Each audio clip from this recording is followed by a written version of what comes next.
Hey guys, Bill Parisi here, founder of the Parisi Speed School. I am with Dr. Damion Martins from Atlantic Sports Health of Atlantic Health System.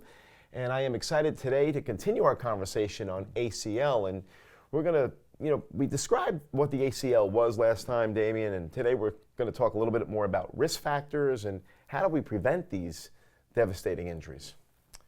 Bill, it's an important question. It's a public health issue, and it's obviously an important issue for the athlete that comes in with an ACL tear.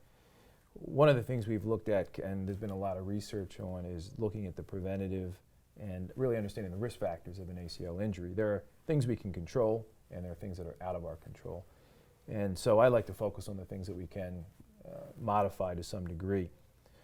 We do know that there's a tremendous amount of biomechanical and balance issues that go into these injuries. As we said earlier, the vast majority are non-contact.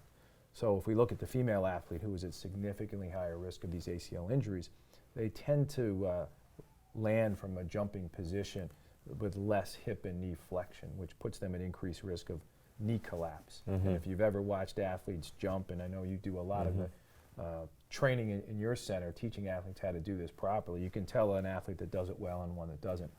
And so part of the ACL prevention programs are really teaching the kids how to land, cut, pivot properly.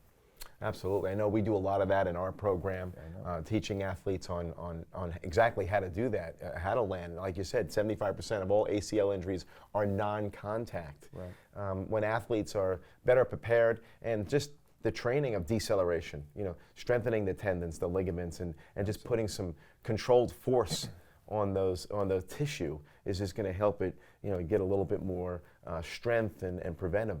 It is interesting to look at what's going on right now with a lot of teams and coaches. A recent study was published looking at high school coaches and high school athletes, and less than 20% of the high school coaches knew that ACL prevention programs were out there.